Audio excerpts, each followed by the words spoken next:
Bonjour, moi c'est Mathieu, j'ai 29 ans, je suis coach sportif depuis 5 ans. Moi, je suis Manu, j'ai 32 ans et je suis coach sportif également depuis 5 ans. C'est ça, on fait tous les deux du coaching en présentiel. Et puis à côté de ça, on a monté une activité de coaching en ligne, tous les deux, dans laquelle on travaille ensemble. Ouais. En parallèle, on avait tous les deux une activité en salle. Euh, Toi, tu étais en salle de sport classique et Ouais. moi, j'ai un studio de coaching directement à Lyon, un coaching privé, individuel, un peu haut de gamme. Voilà. On a tous les deux nos champs de compétences. Moi, c'est un petit peu plus la réathlétisation, toi, c'est un petit peu plus la perte de poids. Ouais. Et puis, c'est ce qui nous a donné envie de travailler ensemble, du coup, de cumuler les deux et de pouvoir lier une activité commune et Oui. de lier nos deux compétences. En fait, on s'est rendu compte qu'on était hyper complémentaires dans notre pratique, que tes points forts, c'était pas forcément les miens et inversement. Ouais. Et on s'est dit, mais à nous deux, on peut vraiment mettre ensemble et faire un truc hyper quali pour les gens.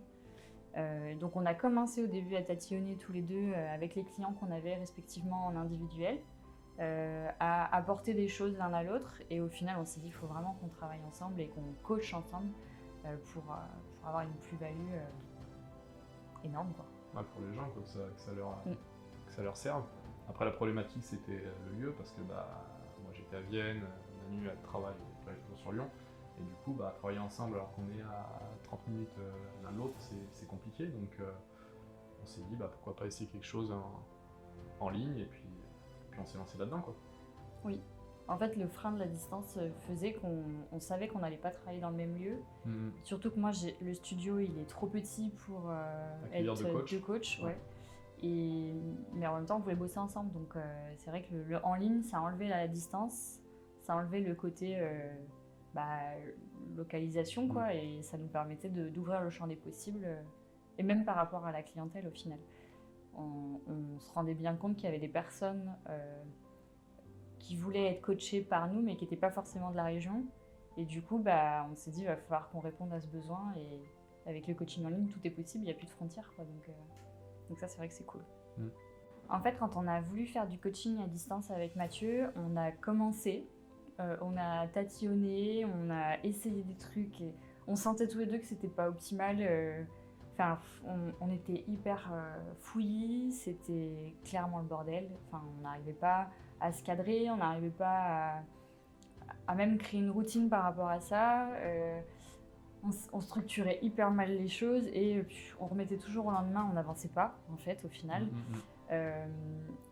Après, on a essayé de mettre en place plus de choses, mais c'était toujours un peu fouillis. Toi, c'est là où tu m'as parlé de Michel. Ouais, c'est ça. Moi, je n'étais pas emballée à la base parce que c'était... Enfin, pour moi, je me projetais pas en étant accompagnée. Enfin, ça fait 5 ans que je suis à mon compte et 5 ans que je me débrouille toute seule et je me disais pourquoi remettre en question. Mais en même temps, il avait raison parce que ça marchait pas très bien. C'était vraiment... On avait de la clientèle, mais c'était amateur. Oui, voilà, c'était pas... Les personnes qu'on appelle, c'était pas engagées. Ouais, nous, du coup, on l'était pas trop parce que forcément, si nos clients le sont pas, nous, on l'est pas non plus. Enfin, c'était pas quali du tout. Enfin, pas quali du tout, je suis peut-être un peu dure, mais avec le recul, j'ai l'impression que ce qu'on faisait, c'était vraiment amateur. Ouais. Et tu m'as un petit peu forcé la main. Tu m'as dit, il faut qu'on prenne rendez-vous avec Michel. Je dis ouais, je me suis dit, on va faire ce rendez-vous. Et on a fait le rendez-vous. Moi, je me souviens, on était là en plus. Ouais. Et effectivement, le rendez-vous, il a ouvert les yeux sur... Enfin, il nous a ouvert les yeux sur... Enfin, surtout moi, sur pas mal de choses. Notamment sur le fait que mon studio, c'était bien, ça fonctionnait bien. Mais en même temps, je vendais du temps contre de l'argent. Et je me suis dit, au final, le studio, c'est une prison dorée. Oui, je fais 40 heures de coaching individuel par semaine. Mon planning, il est bondé. Mais au final, j'arrivais plus à m'y retrouver et à prendre plaisir dans les coachings que j'avais. Et surtout, j'avais un planning qui ne me permettait pas de développer l'activité avec Mathieu.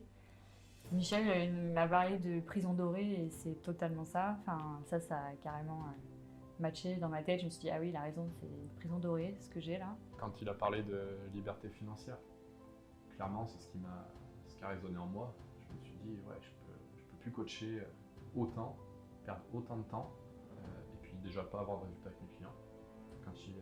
C'est ce qui m'a donné envie de me lancer là-dedans, quoi, d'essayer. Et après, Manu, comme on a dit tout à l'heure, J'ai pas eu le déclic, moi. Tu m'as poussé. Elle a eu le déclic après, mais une fois qu'on était engagés, parce que je l'ai poussé dedans. Et moi, j'étais convaincu que si on s'y filait tous les deux, on allait pouvoir faire quelque chose qui nous correspondait et qui matcherait, quoi. Ouais. Et, moi, je t'ai fait confiance, moi. Ouais. En fait, je t'ai fait confiance à toi avant de faire confiance à Michel, au final. Oui. Parce que moi, le déclic... Alors, le premier confinement m'avait mis une grosse claque sur la gestion de mon business à moi, le studio, etc. Ça, c'est clair. Je l'ai extrêmement mal vécu parce que c'était la première fois où je sortais la tête du guidon. Donc, je voyais tout ce qui allait pas et tout ce qui fonctionnait pas. Tout ce avec... Enfin, au final, j'étais pas en accord avec la vie que j'avais, ma vie professionnelle. Elle correspondait à, soi-disant, mon confort financier. Parce que, encore une fois, le planning il était blindé. Donc, pour moi, c'était synonyme de réussite. Alors qu'au final... Du jour au lendemain, je me retrouve studio fermé, plus de coaching. Je me suis dit, what? Et en même temps, je disais à Mathieu, c'est hyper paradoxal parce que je culpabilise de me sentir soulagée de plus coacher. En fait, il y a un moment donné où j'étais tellement fatiguée, j'ai tiré sur la corde pendant tellement de temps que je me suis dit, mais en fait, il y a quand même, il faut que je change des choses, quoi, parce que je suis soulagée de plus coacher, c'est cool. Mais en même temps, il va falloir quand même que je continue de bosser et que je vive, normal. Donc ça a commencé là, moi. Mais j'étais pas encore prête à la suite. Sauter? Non. Puis après, j'ai sauté. Par la force des choses, on va dire. Mais ouais. Non, je regrette pas, par contre. On a plus le temps, du coup, aussi. Pour se concentrer sur se former, ce qu'on aime, quoi, être coach, apprendre des nouvelles techniques, etc. Enfin, on a plus le temps, du coup, en faisant ça. Et on peut les faire appliquer aux gens et à beaucoup plus de monde. Et ça, c'est top. Moi, je sais que je avec les clients, on est beaucoup plus disponible parce qu'on n'a pas la tête dans le guidon toute la journée à se dire oh là là. Putain, faut que j'enchaîne. Clairement. Et du coup, ça apporte de la qualité. Et en plus de ça, on ne prend pas des bonnes décisions quand on est dans le speed, quand on a la tête dans le guidon. Moi, j'ai eu la tête dans le guidon jusqu'au mois de juin. Où je voyais jamais de solution parce que j'avais pas le temps de les traiter, les solutions, j'avais même pas le temps d'y penser. Donc je voyais effectivement, comme disait Mathieu, que des problèmes, que des trucs hyper négatifs, mais je voyais jamais la porte qui s'ouvre devant moi. Limite je la refermais parce que ça allait trop vite ou trop vite pour moi, ou j'avais pas le temps. Et du coup, ça nous apporte quand même pas mal de sérénité et du coup plus de créativité aussi, on a envie de faire plein de choses qu'on n'aurait pas eu envie avant. Ah, c'est clair. Même pour les filles qu'on suit, elle nous parle d'un truc, on va aller tourner vite fait une vidéo pour elle, boum, on lui fait. Il y a aussi un autre truc, c'est le fait est mieux que le parfait. Ça, moi, pareil, je suis la reine de mes e-books. S'il y avait 1 mm qui allait pas, je recommençais la page. J'ai perdu un temps fou. Et maintenant, je me dis, oui, on va tourner une vidéo comme ça. Peut-être qu'elle n'est pas parfaite, la lumière est peut-être un peu pas top. Au pire, on la refera quand on aura un peu plus de temps, mais au moins elle est faite, le contenu il est là, et parce que l'essentiel c'est le contenu en fait. On s'en fout que ce soit beau, on s'en fout. Tant que le message est passé et que ça atteint sa cible. Moi j'avais ce côté où il fallait que ce soit joli. Mon côté nana, ça je pense. J'ai oublié toute l'esthétique. Ça a changé toute la vision des choses, la manière dont on vit, et puis surtout, je pensais avant avoir une certaine liberté. Que en fait c'était une fausse liberté, j'étais pas du tout libre. Là ça fait 6 mois qu'on est avec Michel, je pense que je me sens enfin libre dans mon business et dans ta vie perso, dans notre vie perso. C'était ça aussi le but, qu'on se retrouve vraiment tous les deux et qu'on soit pas l'un opposé à l'autre. Ah c'est clair. L'organisation d'avant laissait pas de place à la vie perso. C'est ça. Donc comme ça au moins, là aujourd'hui on a un bon équilibre. On est pas mal. Ouais, c'est cool. Déjà, l'un des premiers rêves, c'était de travailler partout dans le monde. Et il n'y a pas si longtemps que ça, on est parti à La Réunion pendant quasi un mois. Déjà sur un coup de tête. C'est-à-dire qu'on s'est décidé le samedi matin, on a réservé nos billets le dimanche et on partait 10 jours après. Ouais, donc là, sur un coup de tête, on est parti voyager, travailler en même temps à La Réunion, quoi. Et puis, en courant du truc, on s'est dit, on prolonge. Et ça, c'est quelque chose qu'on s'est aussi accordé. Et on s'est dit, putain, on fait quoi au final? En France, bah, Il fait moche. il fait moche, on ne veut pas rentrer. Bah, tu sais quoi, viens, on prolonge. On continue de bosser, on prolonge nos vacances. On a bossé, on a chillé, on a fait... Enfin, c'était un bon équilibre. Enfin, Bah là, on était dans le juste, quoi. Moi, personnellement, c'est ce qui me... c'est ce que je souhaite. moi, j'ai Et toujours... là, j'ai touché du doigt, quoi. Tu te dis, ouais, c'est bon, ça. Moi, j'ai toujours rêvé de me dire, viens, on part. Boum, on part. Et on est parti, quoi. Enfin, il n'y a pas eu... Bon, du coup, on a fait des bagages à l'arrache. Mais c'est quelque chose que trop sera bien. apte à reproduire. Ah bah là, oui, le contexte fait que c'est compliqué, mais demain, plus ce contexte-là, on sera apte à se dire, bah, viens, tu sais quoi, tu veux partir ce week-end, tu veux partir en pleine semaine, boum, tu prends tes billets, on prend ci, allez, on réserve, on sait pas où on va, mais on y va, on verra comment ça se passe pour l'OSI, pour ça, mais on partira en voyage parce qu'on a décidé que, voilà, on est maître de notre vie, et si on veut voyager du jour au lendemain, ben, on le fait, point barre. Ouais. Ça, c'est puissant quand même. Enfin, Ça, moi, je cool, sais que pour moi, c'est non, mais très ça a été puissant. très puissant. Ouais. Ah ouais. Là, j'ai vraiment ce sentiment de liberté de me dire, mais il n'y a rien qui me retient, je fais ce que je veux.